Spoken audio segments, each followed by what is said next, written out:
Buenas noches. Los 100 días de gobierno de Santiago Peña, presidente de la República, es el tema principal hoy a conversar con un analista internacional de nuestro país, columnista también, como lo es el doctor Héctor Sosa Llenaro, que en la mesa, en la noche de este programa, en Voces, a través de A24, nos acompaña. Doctor, ¿cómo estás? Muy buenas noches. Muy buenas noches, Diego, muy contento. Muchas gracias por la invitación. Mira, tengo en mi agenda muchísimos temas. Te adelanto, doctor, porque me gustaría conocer tu impresión, como en alguna ocasión lo hablamos cuando arrancaba este gobierno hace 3 y un poco más de meses. Yo te decía, te invito para cuando lleguen los 100 días. ¿Te acuerdas que te dije? Sí, me acuerdo. Bueno, llegó el momento y me gustaría darle como ese seguimiento, doctor. El primer tema, cuando hablamos de las luces y sombras que puede tener cualquier mandatario, cualquier hombre que gestiona un gobierno, de lo que pudiste ver hasta el momento con relación a los 100 días de gobierno de Santi Peña, ¿cómo podés adelantar en cuanto a tu apreciación de lo que es este gobierno? Bueno, en términos contables diría que hay un saldo deudor. O sea, todavía no veo que haya despegado formalmente el gobierno. Yo tengo mi confianza en el doctor Santiago Peña. Se nota que tiene buena intención, se nota que tiene intención de hacer las cosas, ¿verdad? Pero el problema es que yo creo que su entorno es el que le está perjudicando. Tiene un entorno bastante especial, me refiero al entorno parlamentario, que obviamente es muy cercano al movimiento del partido de gobierno, y que no le está dando lugar a él, no le está destacando a él en sus funciones.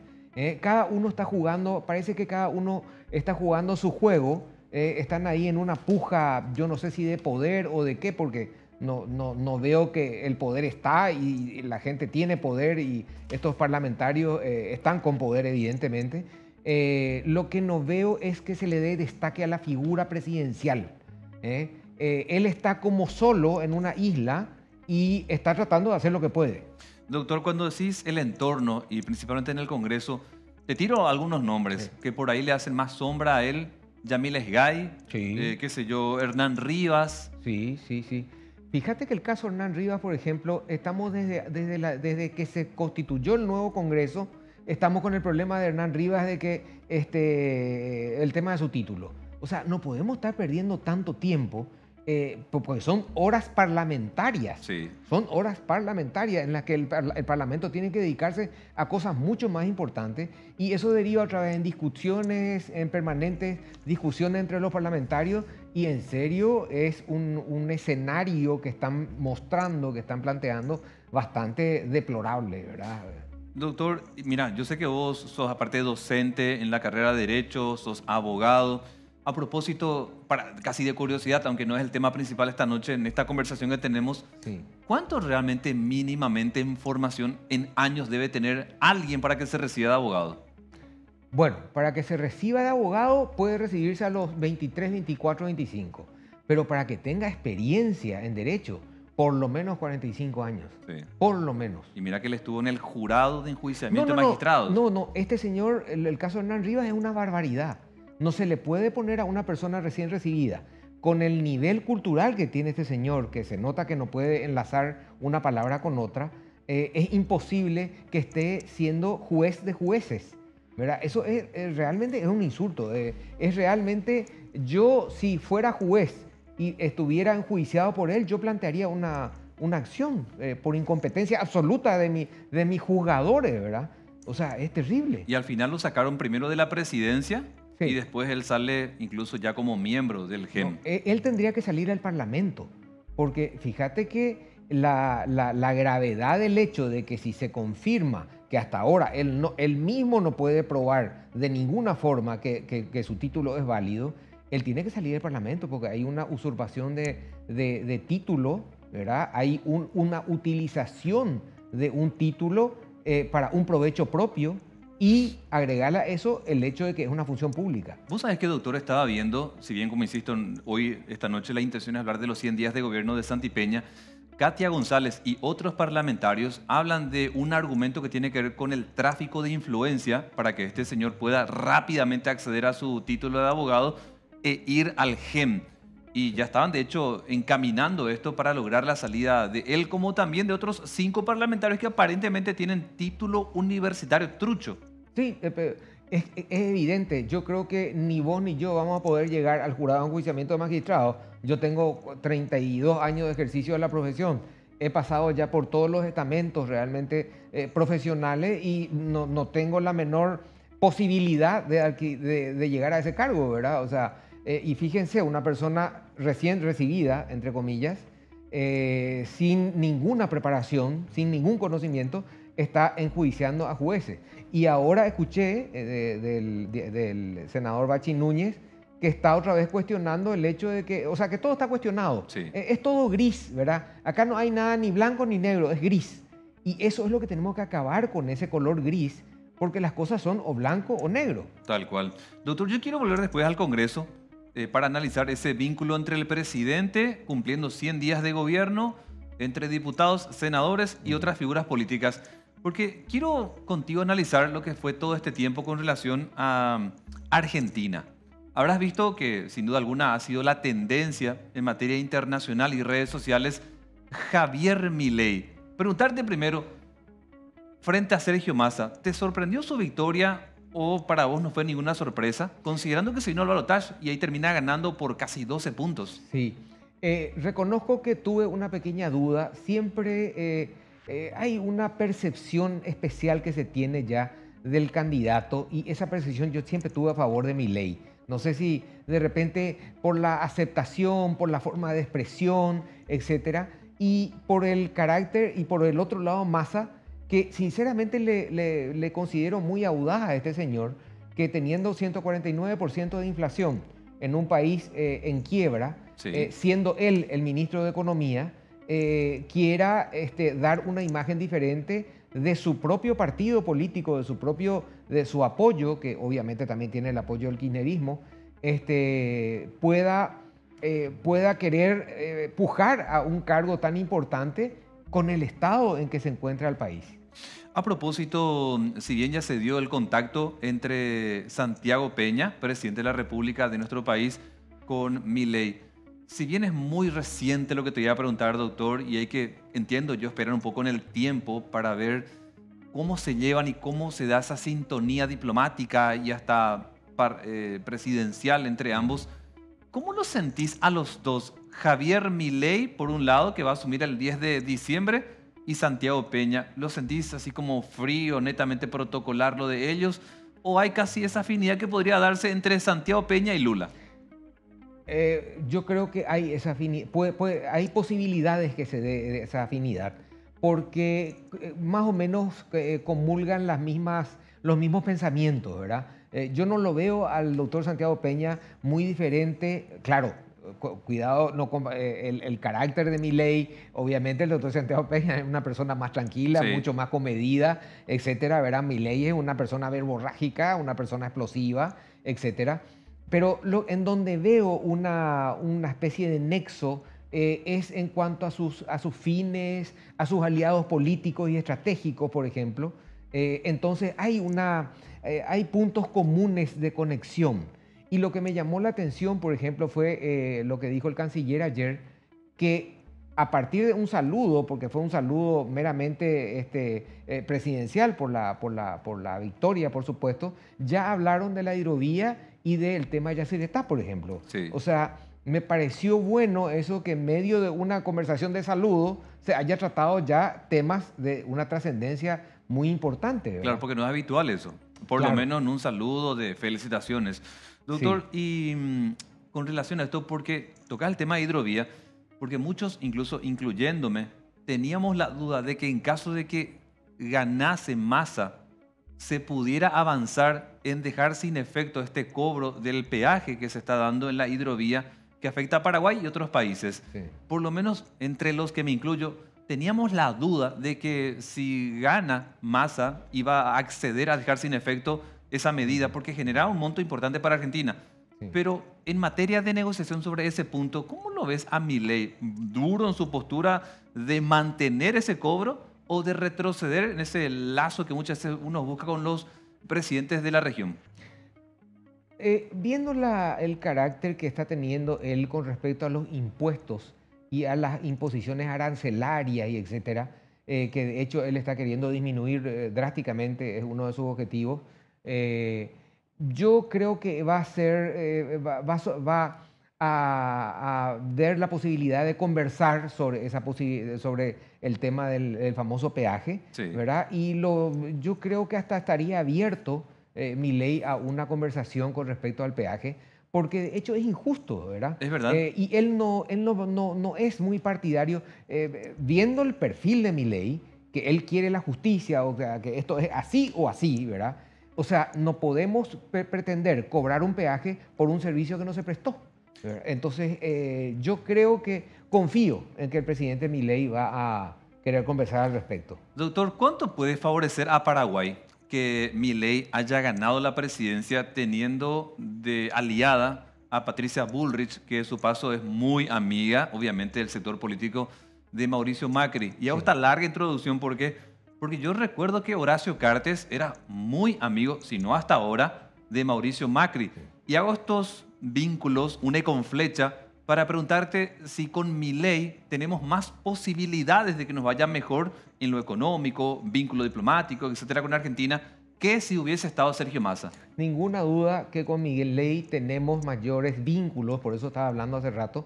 Efectivamente, Macri tiene un vínculo muy cercano con el gobierno nuestro, a través del señor Horacio Cartes, que son realmente muy amigos, son muy allegados. Otra cosa, políticamente el gran ganador fue el movimiento de Macri con Patricia Bullrich. Ojo, o sea, ellos supieron, como decía un periodista argentino que me gustó, no fueron ellos los que le convencieron a su gente para ir junto a Milei. Fueron ellos los que se adaptaron a su gente porque sabían que iban a ir con Milei. Sí. O sea, fíjate, la idea es un poco diferente. Pero bueno, al fin y al cabo ellos supieron interpretar porque tuvieron esa sabiduría, hablo de Macri y Patricia Bullrich, de saber, esa sabiduría de reconocer para dónde iba a ir su electorado. Entonces se sumaron a ese movimiento y tuvieron un buen resultado.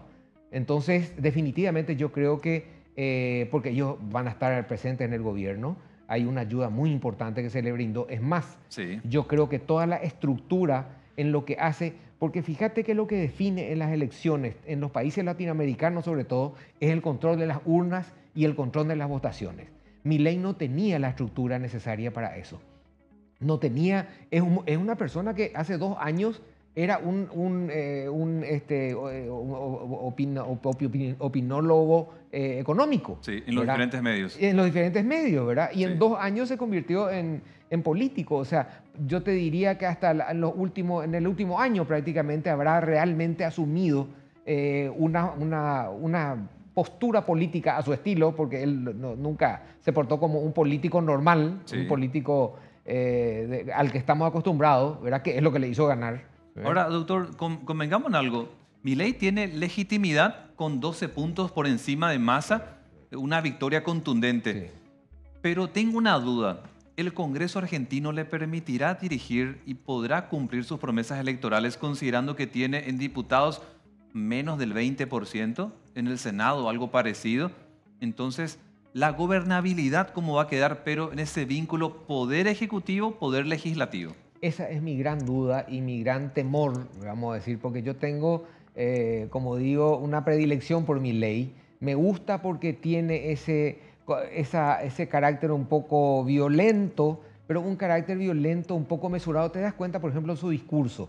El discurso que dio ahora fue un discurso de un estadista. No dio un discurso común como los que él estaba dando durante su campaña. Fíjate que él leyó un discurso, hizo un discurso serio, un discurso formal, y eso, por ejemplo, te da idea de que él se está ubicando dentro de su puesto y de su cargo. Sí. Y yendo a tu pregunta, en diputados él estaba en una gran desventaja porque tenía una minoría importante, o sea, ahora, pero está formando alianzas Sí. que le van a dar una estabilidad importante en Cámara de Diputados. En Cámara de Senadores es donde va a tener problemas, porque tiene una mayoría, va a tener que hablar con los gobernadores, sobre todo porque allá es importante la relación con los gobernadores. Y ahí es donde de repente la gente está preocupándose o está dudando de Milei, porque no es el de confraternizar mucho con la gente. Sabes que al político le gusta que le endulces, que estés con él, que confraternices con él, ¿verdad? Y eso va a tener que hacer Milei. Sí. Ni Patricia Bullrich, ni Macri, ni nadie va a tener que hacer Milei eso para poder tener una especie de mayoría en el Senado donde no tiene. Y te planteo esto, doctor, porque por ahí siempre vinculamos con Paraguay cualquier otra intención que pueda favorecernos política, económica y socialmente, porque él hizo muchas promesas. Una de ellas, eliminar lo del Banco Central de Argentina, dolarizar y otras que hemos visto durante todo este tiempo. Todas esas promesas electorales, si no se dan como cumplimiento, la gente después va a perder la confianza y tal vez, como ocurrió, trayendo un poco a nuestro contexto, lo que fue Cruzada Nacional de Payo Cubas. Claro. Payo Cubas prácticamente su representación parlamentaria se fugó y ya prácticamente está desapareciendo y generó una esperanza enorme paraguayo Cubas en el Congreso, tanto en diputados como en el Senado. Muchos de sus aliados, que eran de Cruzada Nacional, cruzaron realmente de vereda y se fueron al Partido Colorado. Voy a esa cuestión comparativa, doctor, para entender si eso mismo no podría ocurrir en Argentina si él no puede gobernar porque el Congreso le pone palo a la rueda. Bueno, en primer lugar, el caso Payo es muy diferente, es un escenario diferente. Fíjate la clase de parlamentarios que escogió Payo, ¿verdad? Y la clase de parlamentarios que escogió Milei. O sea, no estamos con un chaqueñito, ¿verdad? Entre chaqueñito y cualquiera de los candidatos elegidos por Milei, te aseguro que hay una diferencia abismal, ¿verdad? O sea, los escenarios son totalmente diferentes. Milei elige a técnicos, a gente capacitada. Él juega a la tecnocracia, a la capacidad, ¿verdad? Ahora, me da un poco de miedo el cumplimiento de sus objetivos, porque no te olvides que para cualquier cosa que quiera hacer él, necesita el apoyo del Congreso, y ahí es donde no sé si es que puede llegar a desprestigiarse con relación a las promesas hechas en campaña, ¿verdad? Va a tener que ejercitar esa vocación o ese espíritu de consenso. Totalmente. Porque de lo contrario, yo miro nomás, doctor, porque tal vez todo mandatario llega con ilusiones, con esperanzas, a hacer cambios radicales, pero si no tenés el aval del Congreso, va a ser puro palabrerío. Sí. Fíjate que estamos tocando un tema bastante importante, aunque es una república federal, la de la Argentina, con relación a la nuestra, que es una república unitaria donde el sistema es presidencialista. La verdad que tanto en Argentina como en Paraguay, el que dirige es el Congreso. El que dirige la política, que como decía, estaríamos tocando más tarde el tema el que dirige la política es el Congreso, no es el presidente de la República. Le tiene totalmente rodeado al presidente de la República, al Congreso, y eso realmente es preocupante. Doctor, ahora siempre hablando de Milei, que lo hemos visto pareciera ser en los discursos muy severos porque viene de derecha frente a Brasil, teniendo a Lula como presidente, ambos del Mercosur. ¿Sentís que en esa relación es simplemente de discurso mediático para hacerse notar internacionalmente o de verdad hay una antipatía entre ambos de tal manera que no se puedan llevar en el Mercosur y que termine disolviéndose el mercado común? Hay que tener en cuenta, yo creo que respondiendo a tu pregunta directamente, hay una antipatía, pero de corazón por parte de Milei hacia personas como Lula o hacia el comunismo, etcétera. O sea, él no quiere negociar, es simple. Él no tiene ninguna intención, eso habló desde un comienzo y en eso él es muy firme, ¿verdad? No tiene ninguna intención de tratar con esa gente. Pero yo creo que ya que el Mercosur, por ejemplo, es una estructura, él va a tener que respetar esa estructura. Y te doy un ejemplo. Por ejemplo, el hecho de que, porque Lula está enojado con él, está ofendido con él y no va a ir a su toma de mando, porque la gente decía muchas veces porque había dicho que no estaba de acuerdo con él. No, dijo que era un corrupto, que por eso fue preso y que encima es comunista. Fíjate lo que dice. No, fuerte fue lo que dijo Milei. Atendé. Es un corrupto, por eso fue preso y encima es comunista. O sea, para él es innegociable. Son dos puntos, la corrupción y el comunismo son cosas con las que él no conjuga, Y a ¿verdad? propósito, en el Zócalo está la pregunta que te quiero formular sobre el tema. Sí. ¿Cuánto puede mediar Santipenya en el Mercosur justamente en este cruce que tienen Lula y Milei? Yo creo que él puede ser un gran mediador, porque él tiene una amistad muy estrecha, se nota eso obviamente, vemos por la cantidad de visitas que hizo. El doctor Santiago Peña visitó a Lula ya antes de asumir el gobierno y siempre manifestó una tendencia muy cercana hacia Lula. Y yo creo que él puede llegar a ser un mediador hasta natural, digo, a nivel político dentro del Mercosur. No olvidemos que Santiago Peña toma el 7 de diciembre la presidencia pro tempore del Mercosur, Es verdad. ¿verdad? Así que él va a tener que ser necesariamente un mediador. Por eso digo, yo considero que va a ser un mediador natural y al que, como digo, Milei va a tener que acomodarse políticamente porque es una necesidad de Estado. Acá hay que diferenciar siempre entre lo que mi corazoncito dice, Sí. ¿verdad? Y la obligación que yo tengo como estadista, como presidente de la República Argentina, ¿verdad? Entonces, eso es otra cosa. Claro, porque acá tenemos un mercado común del sur con sus luces y sus sombras Exacto. que de algún modo beneficia a Paraguay Sí. en lo económico, porque Paraguay necesita esa salida al mar de algún modo con sus productos, embarcaciones, impuestos que a veces se le tiene exonerado gracias al tratado. Paraguay como país muy pequeñito frente a dos potencias como Brasil y Argentina, creo, doctor, que le conviene que el Mercosur siga. Sí, sí, sí, sí.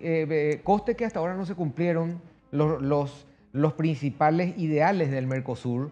Somos nosotros siempre el terreno de paso. No te olvides que siempre, yo recuerdo que un gran político dijo una vez que para lo único que se nos va a usar en el Mercosur es como terreno de paso. Terreno de paso. Terreno de paso. Mira un poco. Se Claro. usa mucho en el interior Y esa frase. hasta ahora está, en derecho diríamos como una servidumbre de paso, diríamos en derecho.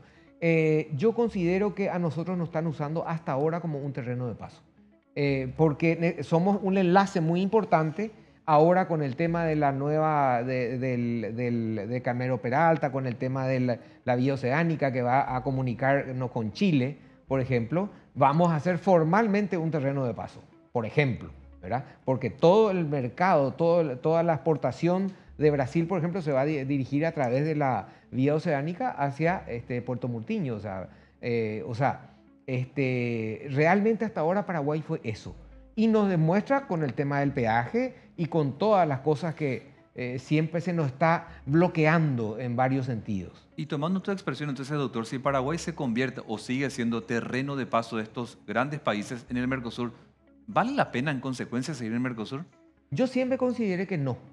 Yo siempre consideré que no. No vale la pena. No vale la pena. Yo considero que tenemos que, por ejemplo, hacer acuerdos con Indonesia, con países asiáticos donde tienen un mayor inclusive caudal de habitantes, una posibilidad de comprarnos mayores elementos comerciales, productos agrícolas. O sea, yo considero que tenemos que ir mirando más lejos. Me gustó, por ejemplo, el llamado de atención que le hizo el presidente Santiago Peña a la Unión Europea, en el sentido de que le dijo si que para el 6 de diciembre ellos no cambiaban de opinión, él iba a mirar para otros mercados. Me parece muy bien. O sea, tu criterio, entonces, doctor, ¿estarías de acuerdo con que Paraguay salga del Mercosur? Totalmente. Y hay fundamentos jurídicos, fundamentos reales y prácticos que justifican eso. Otro tema, doctor, también internacional. Siempre se lo consideró como un dictador, tirano, Nicolás Maduro.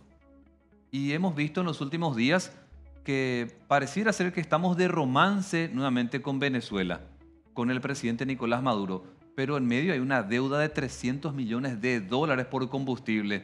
¿Qué hacemos entonces en ese debate existencial muchas veces? Paraguay, un país democrático, Venezuela teniendo un tirano como jefe, pero una deuda en medio. ¿Nosotros seguimos batallando internacionalmente ante un juicio que se abre o buscamos la vía diplomática con un tirano para que el monto no se vaya demasiado a disparar y después no podamos pagar esa deuda? Yo creo que soy siempre partidario de la no hipocresía política. O sea, no necesitamos, existiendo instituciones internacionales que pueden mediar como un arbitraje o como o acciones judiciales, que se hagan acciones judiciales que se están haciendo Sí. para el cobro compulsivo por parte de PDVSA del combustible que le debemos, pero no por eso estar confraternizando con un país que es realmente patético, Contra ¿verdad? todo derecho humano.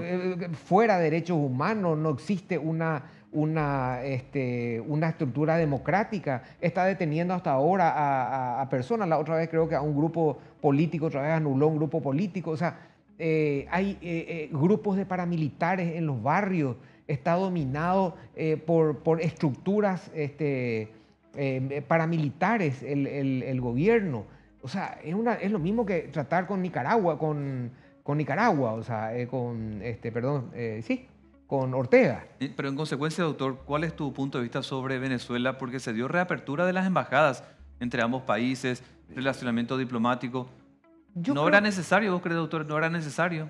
no veo la necesidad desde el punto de vista de consenso de naciones, porque es un país apartado del consenso de las naciones. Tiene problema con la ONU, tiene problema con la OEA, o sea, definitivamente es un país apartado, no es un país que comulga con los ideales democráticos y etcétera que el resto del mundo coincide, con lo que el resto del mundo coincide, ¿verdad? ¿Y no será, doctor, que están calculando desde el gobierno, pregunto más, que tal vez dando la reapertura diplomática se pague menos? Puede ser, pero no considero una postura correcta, ¿verdad? No considero una postura correcta desde el punto de vista de que estamos dando un brazo a torcer ante un gobierno de ese tipo, ¿verdad? Otro tema, doctor. Sí. Paraguay ante el mundo, pero por sobre todo la duda que se tenía en campaña, después en los primeros días de gobierno de Santipena, en su relación con Taiwán. Sí. Y te quiero preguntar, porque cada tanto aparecen voces, incluso de empresarios, sector comercial, que espera que Taiwán deje de ser nuestro principal aliado y se convierte en la China grande, digamos, la monumental. Y preguntarte, que haya tomado la decisión Santipena como presidente de continuar con Taiwán, ¿te parece que fue atinado? Yo creo que sí, yo creo que sí. Además, no te olvides que con Taiwán tenemos una delicadeza, quiero llamarle, de más de 60 años de relación en los que Taiwán ha apoyado, pero abiertamente, económicamente y en todo sentido, a Paraguay y sigue apoyando, ¿verdad? Hablo de inversiones, hablo de producción, hablo de asesoramientos técnicos, etcétera. O sea, tenemos siempre un acercamiento muy afable con Taiwán, mientras que China, siempre se dice que China es una persona que, perdona, no es una persona, es un país Sí. que, con el que no se puede confiar y sobre todo que te condiciona para que vos tengas relación con ellos. Por ejemplo, China condiciona que rompas relación con Taiwán Sí. para poder entrar a comerciar contigo. O sea, desde ese punto de vista, el momento que un socio comercial me está imponiendo algo que violenta mi libertad de elegir como Estado, ¿verdad? Con quién estar y con quién no estar, entonces ahí es donde a mí me disgusta. Yo, por ejemplo, no estoy en contra de que exista un comercio fluido con China. ¿Por qué no se va a poder? Sí. Pero el problema es que China condiciona. ¿No es Taiwán? No es Taiwán. Es China la que condiciona que rompamos relaciones con Taiwán. Eso ya pasó con países de Centroamérica, que les hizo romper relaciones y ahora ellos les está beneficiando, entre comillas, porque hay que ver también, ahí yo suelo comparar con el tema del mensú, de la famosa historia del mensú nuestra, que te dan préstamos pero con cuerdita. Ah. O sea, la China te ayuda, te apoya, y etcétera, pero exige, porque la China, no te olvides que tiene afanes expansionistas y de conquista. Sí. La China no dejó nunca de ser un imperio, y más todavía ahora que usando su economía y usando el pretexto de la economía, quiere ejercer dominación sobre los países. El otro tema también internacional, doctor, durante todo este tiempo, ¿qué te dice tu lectura internacional y política de lo que está pasando entre Israel y Hamás? Porque hemos visto niños a personas adultas mayores que han perdido la vida. Hemos visto cómo sanguinariamente con algunos videos de ambas partes se enfrentaban y se mataban, pero principalmente de Hamas. ¿Cómo pispás que esta situación va a terminar? Está bastante complicado el escenario en Oriente Medio, bastante complicado. Resulta que hay una provocación inicial de Hamas. Entraron a decapitar 40, creo que bebés. Imagínate, o sea, qué necesidad hay de entrar a hacer esos disparos, esa entrada violenta que hicieron haciendo todos esos disparos y todas esas cosas. Y eso provoca, obviamente, un estado de guerra. Y acá lo que hay que entender es que el estado de guerra es eso. La guerra no es consideraciones, la guerra no es, no son puntos que hay que tener en cuenta y puntos que no hay que tener en cuenta. No, la guerra es ataque, defensa, ataque, etcétera, ¿verdad? Sí. O sea, y hay algo que tiene que entender. Ahora, por ejemplo, que se descubrió este pozo túnel. Al-Shifa, en el hospital, que era tan cuestionado y que Sí. Israel siempre dijo que ellos usaban, porque fíjate que el terrorista siempre usa a los civiles de escudo, ¿verdad? Y nada menos que en un hospital, hacer una base, porque está hecha una base de operaciones con lugares para apretar a testigos, etcétera, ¿verdad? O sea, tienen lugar, en los canales tienen, y se pudo ver inclusive unas cosas de cemento, unas cosas que cuestan millones, que inclusive se hizo con plata que vino de ayuda para el pueblo de Gaza. O sea, estamos hablando de gente totalmente irracional y bueno, lastimosamente acá, esta actitud terrorista de Hamas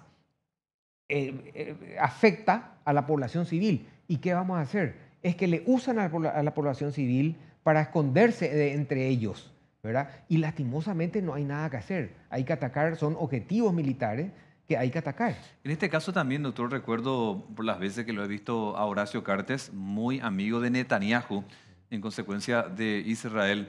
¿A Paraguay le puede pesar en contra el haber jugado diplomáticamente y hasta desde un tuit a favor de Israel? ¿O estamos tan lejos del mapa de estos terroristas? Nosotros no estamos lejos del mapa terrorista. De hecho, tenemos que ver Ciudad del Este. O sea,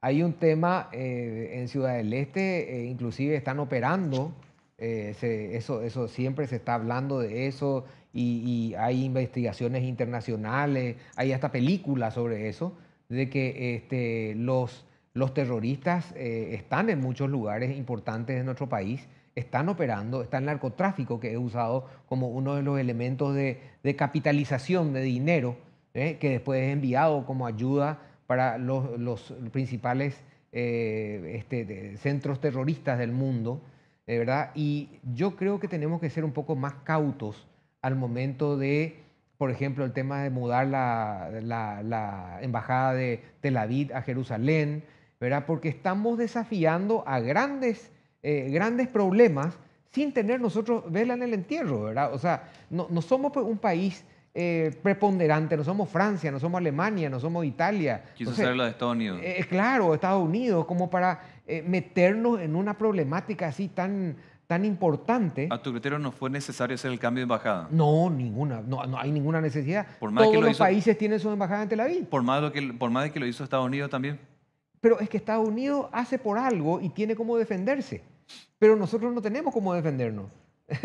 Si nuestras Fuerzas Armadas fueran una Fuerza Armada de primer nivel, tipo la Fuerza Armada israelí, que a pesar de su cantidad de habitantes, etcétera, tienen un ejército de primer nivel, ¿verdad? Ah, perfecto. Entonces vamos a tener, estamos preparados como para enfrentar de por ahí algunos ataques o algunas bombas que se pongan. Pero acá, con la estructura que tenemos, que el propio ministro del Interior está diciendo permanentemente que no tenemos dinero y no tenemos infraestructura para perseguir delincuentes, imagínense si tenemos que enfrentarnos con terroristas. Eso es otro nivel, Sí. es totalmente otra cosa. La otra guerra, doctor, ¿cómo percibís que va a terminar lo de Rusia-Ucrania? Yo creo que Putin ya, no sé si estás enterado de que ya mandó construir un tren que llegue a Donetsk, a la zona del Donbass, que es la zona ya ocupada por él, ¿verdad? Ya la zona del Donbass prácticamente está toda, totalmente ocupada. y las defensas, el proceso de ataque de Ucrania ya no tuvo resultado, perdieron la iniciativa militar. La iniciativa es cuando yo hago un contraataque, porque se esperó mucho, recordad, hace unos meses, el famoso contraataque, y que, en el que iba a haber una iniciativa de contraataque y que iban a avanzar sobre las fuerzas rusas. Eso no se dio. El apoyo económico no se está dando. Las principales potencias se están desabasteciendo a nivel militar, a nivel de disponibilidad de proyectiles, misiles, etcétera, porque ahora se está abriendo otro frente en Israel, y un frente mucho más grande que hay que prever a nivel de los países árabes, que como sabes, por ejemplo, en el caso de Hamas ya está reaccionando Yemen. Omán está a punto, no sé por qué no está reaccionando ya Omán. Le tenemos a Libia en el norte, a Jordania, a Siria, ¿verdad? Que están ahí nomás para atacar, y ya por eso están desplazados el portaaviones y esa flota que está desplazada en el Mediterráneo por los Estados Unidos, ¿verdad? Ya Do- como para amedrentar. Lo bueno es que Irán dijo que ahora no se va a meter y que no sabe de dónde jamás salió con este ataque, ¿verdad? Y toda esa cosa. Ese es un buen punto, porque si no se mete Irán, entonces hay un debilitamiento con relación al apoyo, sobre todo militar y a nivel internacional, por parte de Hamas.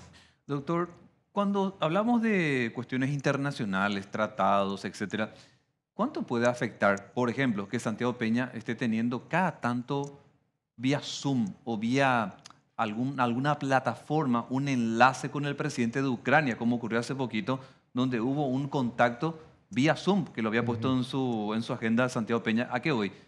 Porque siempre se habló de que Rusia es un mercado muy importante para Sí, Paraguay en materia de carne. sí. ¿No será que Putin en algún momento, por más que nos vea chiquitito a nosotros, diga en algún momento, le cerramos el paso a Paraguay para la venta de carne como consecuencia de esta abierta demostración de apoyo a Ucrania? Yo creo que Santiago Peña tiene que hacer estas cosas porque él está formando parte de una estructura apoyando a los Estados Unidos y a los países y a la mayoría de los países que justamente están en contra de la invasión, porque es una invasión rusa a Ucrania, ¿verdad? Ahora, de que eso tenga consecuencias de carácter comercial con nosotros, va a depender del antojo de Putin, ¿verdad? Porque como yo siempre digo, la diferencia entre Xi Jinping en China y de Putin en Rusia es que ellos no tienen que consultarle a ningún congreso, no tienen que consultarle a nadie, no hacen ningún plebiscito ellos, ¿verdad? Para consultar si van a hacer una cosa o va a hacer otra. Depende del ánimo del día o de que él se levante enojado, ¿verdad? Y nos corta la compra de carne, por ejemplo, o los elementos comerciales que nosotros estamos teniendo con ellos, que a propósito son muchos, ¿eh? Sí. Tenemos una fluidez importante comercial con Rusia. Hablando de carne, doctor, este año se dio finalmente ya la reapertura, después de muchos años, el mercado estadounidense a la carne paraguaya. ¿Cuánto crees que puede impactar positivamente? Si bien estamos hablando de un mercado, pero entiendo que puede servir para que otros mercados también le den apertura a la carne paraguaya. Pero es demasiado trascendente e importante. Fíjate que el hecho que hayan ido 10.000 toneladas de carne, y de dos frigoríficos solamente, porque prácticamente son dos frigoríficos lo que hicieron la exportación de 10.000 toneladas de carne, después de la reapertura del mercado de carne después de 20 años. O sea, quiere decir que tanto el Departamento de Agricultura como el Departamento de Control y Sanitación de los Estados Unidos dieron el visto bueno, y eso no es fácil. Yo creo que de paso hay que felicitar a la Cenaxa, a nuestra institución local, que supo, por lo visto, realizar los controles adecuados y prepararle al país para poder realizar este tipo de exportación. Pero lo bueno está en las consecuencias de la aceptación de la carne por parte de Estados Unidos, que nos abre a otros mercados. Porque desde el momento que Estados Unidos te aprueba la importación de carne, quiere decir que tu carne reúne todos los requisitos formales que debe tener un producto como este, y en consecuencia los otros países también pueden abrirse a la importación de la carne, ¿verdad? O sea, creo que es muy positivo. En unos días se va a dar un viaje de Santiago Peña al Vaticano. A tu criterio, doctor, en un país que si bien es laico, pero tiene un pueblo altamente católico, Sí. ¿cuánto puede impactar positivamente la gestión de Santiago Peña que esté visitando al Papa Francisco? Yo creo que esa es una invitación meramente protocolar. El Papa generalmente no toma juego, no toma partido por nadie, aunque detrás de bambalinas se mueven también muchas cosas, ¿verdad? O sea, hay que ver qué objetivos reales hay detrás Eso nunca sabemos nosotros porque no tenemos ya acceso a las conversaciones particulares que tienen entre jefes de Estado, porque en este caso el Papa es un jefe de Estado, pero la opinión del Papa obviamente es muy importante y el apoyo del Papa también. Y nosotros sabemos que el movimiento del doctor Santiago Peña tiene mucha cercanía con el Papa y puede eso facilitar, sobre todo a nivel internacional, ciertas relaciones.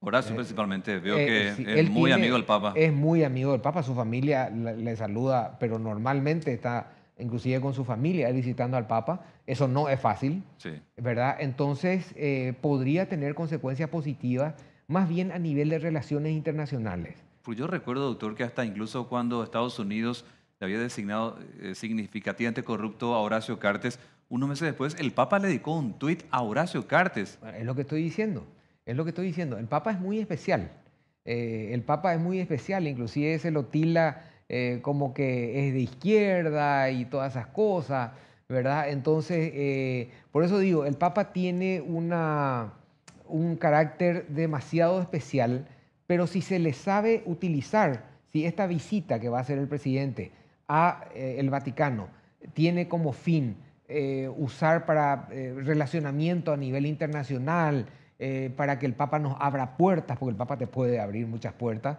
que muchas veces gobernantes como el presidente Macron o Biden, ni siquiera Biden o Macron te pueden abrir, ¿verdad?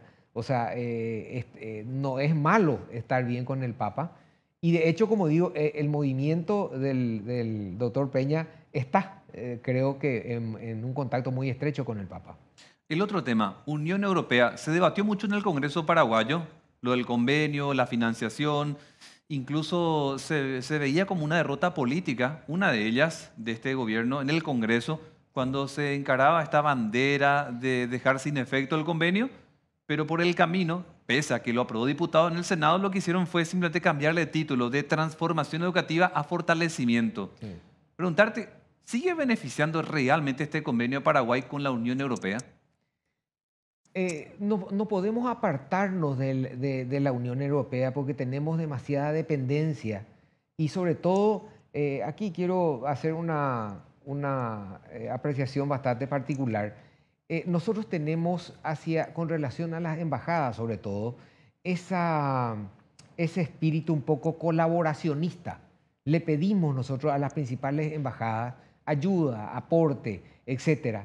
Entonces, no podemos tampoco, políticamente, no es correcto oponernos a muchas cosas que ellos hacen. Y es por eso que tuvo ese giro en el Parlamento el tema del estudio de la propuesta hecha por la Unión Europea. Porque no podemos alejarnos, porque la ayuda que dan los países europeos al Paraguay, y que de hecho nosotros pedimos, ¿verdad? Muchas veces es una insistencia del país, se vería afectada, se vería cortada. Entonces, como un principio de política básico, hay veces que hay que doblegarse un poco para un fin superior. De hecho, vimos eso en el Senado, doctor, porque en diputados se aprobó la eliminación de este convenio, pero después cuando pasa al Senado se echaron para atrás. Es lo que estoy diciendo, es lo que estoy diciendo. Hay intereses superiores, hay intereses mucho más grandes que están detrás de eso, ¿verdad? Y lo que yo creo que sí hay que ser un poco más patriota en defender los principios nuestros, en defender el sistema de educación, en este caso que es el que más se cuestiona, y bueno, imponer lo que nosotros, que se respete nuestra Constitución Nacional, ¿verdad? Sobre todo nuestra Constitución Nacional, y detrás de eso entonces los principios elementales que rigen nuestro país.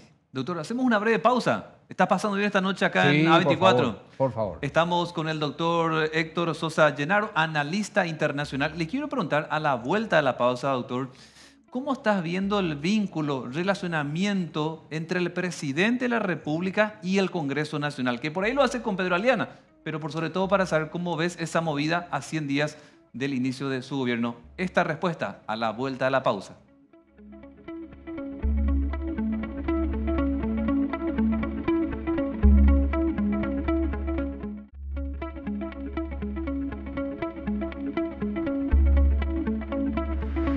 Esta noche estamos analizando con el doctor Héctor Sosa Llenaro, analista internacional, los 100 días de gobierno de Santiago Peña. Y antes de la pausa le dejaba picando la pregunta, ¿cómo estás viendo que si bien lo puede hacer a través de Pedro Aliana, su vicepresidente, el relacionamiento de Santiago Peña con el Congreso Nacional, en diputados y en el Senado?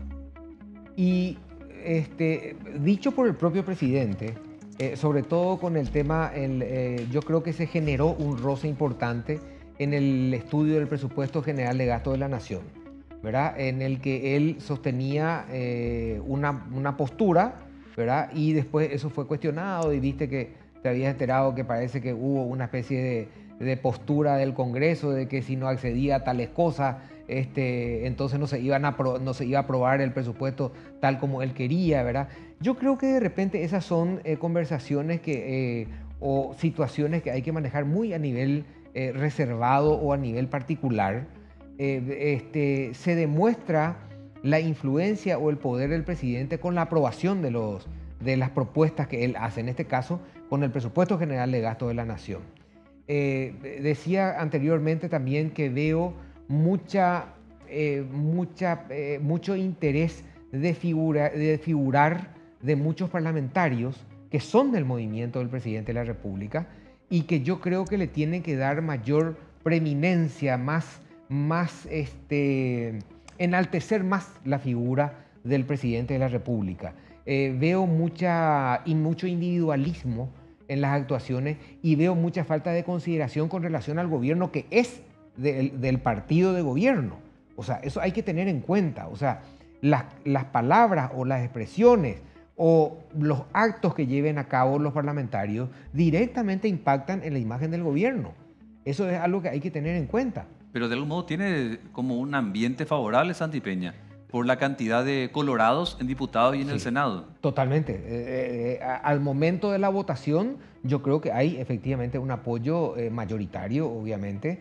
Tiene una comodidad política el presidente de la República en el Parlamento con relación a los votos, tengo entendido, para conseguir, por ejemplo, la aprobación de proyectos de ley.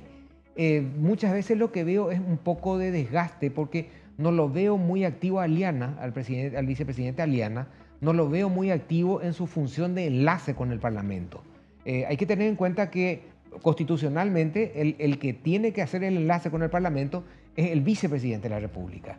Y yo lo que creo es que a nivel de cualquier asesor de imagen de un presidente de la República va a decir que él no tiene que exponerse.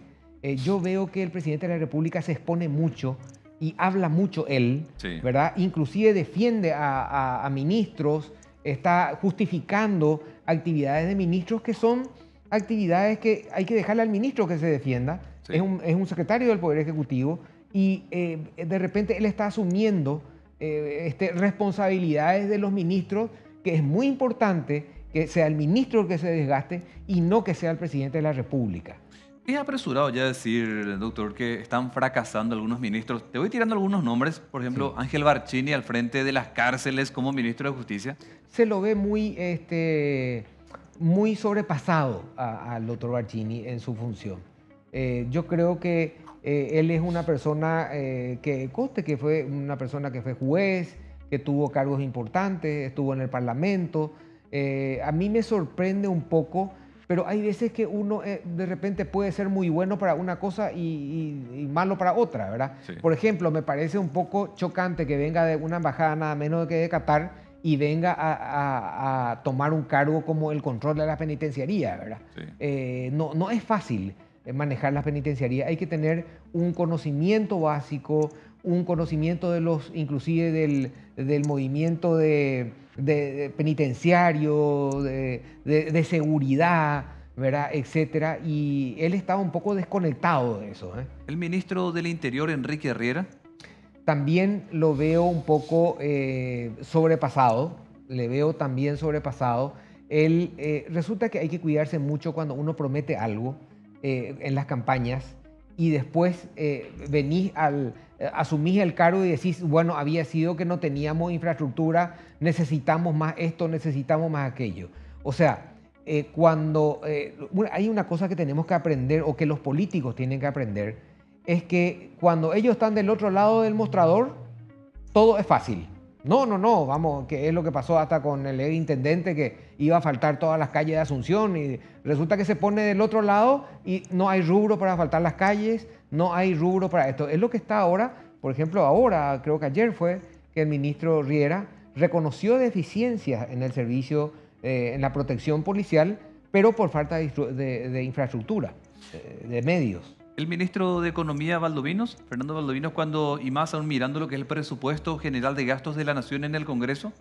Yo lo veo a Fernández Valdovinos bastante capaz. De hecho, es una persona que técnicamente es muy capaz, inclusive es profesor de una universidad internacional, o sea, capacidad veo que no le falta. Experiencia ya tuvo en el Banco Central, ya tiene una experiencia de manejo del Estado. Ahora, el manejo del presupuesto siempre fue una cuestión bastante delicada. El manejo del presupuesto resulta que intervienen, de repente para que la audiencia entienda, son todas las instituciones públicas las que presentan sus presupuestos ante el Ministerio de Economía, ya en este caso, antes era el Ministerio de Hacienda, ante el Ministerio de Economía, y el Ministerio de Economía nuevamente tiene que reevaluar todos esos presupuestos y después ir a discutir con los parlamentarios para que acepten cada uno de los presupuestos de las diferentes instituciones, ¿verdad? Luis Ramírez del MEC.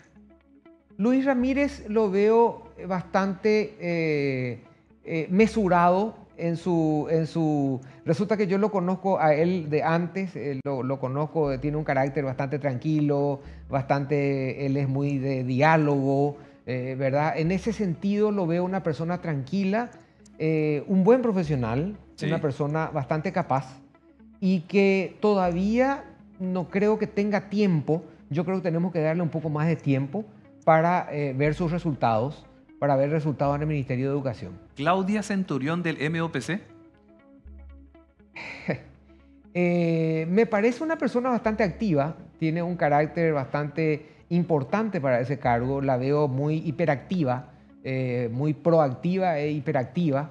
Y bueno, también yo creo que tomó medidas bastante importantes con relación a la suspensión de ciertos contratos, por ejemplo, eso me gustó, a ciertas medidas restrictivas y a ciertos cortes que hizo en este poco tiempo, ¿verdad? Pero obviamente para obras públicas necesitamos un poco más de tiempo. Yo suelo considerar siempre que los 100 días son apenas de acomodarse, sí, las autoridades, ¿verdad? Yo suelo considerar un poco injusto de repente el plazo de 100 días. Yo creo que un año es el plazo ya máximo ya de ejecución, en el que uno ya tiene que estar de ejecución, porque el plazo de 5 años de los plazos de gobierno también son cortos, no son plazos muy largos. Doctor, ¿y Lea Jiménez al frente de lo que sería la jefatura del Gabinete Civil de la Presidencia de la República? Lea Jiménez es una persona que yo tuve contacto con ella, tuve trato con ella, la conozco profesionalmente cuando era ministra de Hacienda. Sí. Y es una persona bastante, justamente también proactiva, es una técnica, es una persona muy capaz, es una persona muy hábil, ya tiene conocimiento de Estado, manejó nada menos que el Ministerio de Hacienda, así que yo creo que tiene las aptitudes necesarias para desempeñarse en el cargo. Para vos, para ir cerrando, porque me queda un minuto de programa, sí, doctor, en estos 100 días de gobierno, aunque bien aclarás que es un tiempo muy cortito, ¿necesitas más tiempo para calificar si está fracasando este gobierno o está haciendo bien los deberes? Yo creo que hace falta más tiempo. Yo creo que hace falta más tiempo y con el agravante de que el presidente Peña recibió un país totalmente desarticulado, ¿verdad? porque lastimosamente la administración anterior fue terrorífica, fue pésima, Sí. marcada por una corrupción impresionante. Entonces, obviamente uno toma una institución determinada y lo primero que tenés que hacer es una evaluación, una auditoría y una verificación. Por eso que digo que los 100 días son muy cortos, sobre todo para instituciones muy grandes como el Ministerio de Educación, Obras Públicas, el Ministerio del Interior, por ejemplo. Sí. Son plazos un poco cortos para analizar realmente. Marito, como expresidente y por ahí político, ¿ya perdió fuerza hasta en el Congreso, a tu criterio? Yo creo que sí. Hay una realidad. El poder tiene el que tiene la lapicera. Es sencillo. Y ya te habrás dado cuenta de que se fueron desarmando los diferentes movimientos y van formando nuevos grupos, ¿verdad? Que de a poco se van a ir sumando definitivamente al grupo de poder. El político, y sobre todo el político paraguayo, es así, ¿verdad? O sea, Marito ya no está en carrera y tampoco da signos de querer continuar en la política, ¿verdad? Doctor, un gusto escucharte en tu análisis. Tienen que seguirlo al doctor. Además está en TikTok, en las demás plataformas. Estás como columnista de 5 días. Sí. Te vemos siempre muy activo como Sí. comentarista, analista Estamos internacional. ahí. Así que un gusto tenerte acá en nuestra casa de A24. Un placer como siempre. Muchas gracias por la invitación. Héctor Sosa Llenaro, doctor, abogado. Él es además catedrático. O sea, tiene mucha experiencia realmente en materia de derecho. Hoy opinando sobre los 100 días de gobierno del presidente Santiago Peña. Que tengas un buen descanso. Nos reencontramos en la siguiente edición de Voces.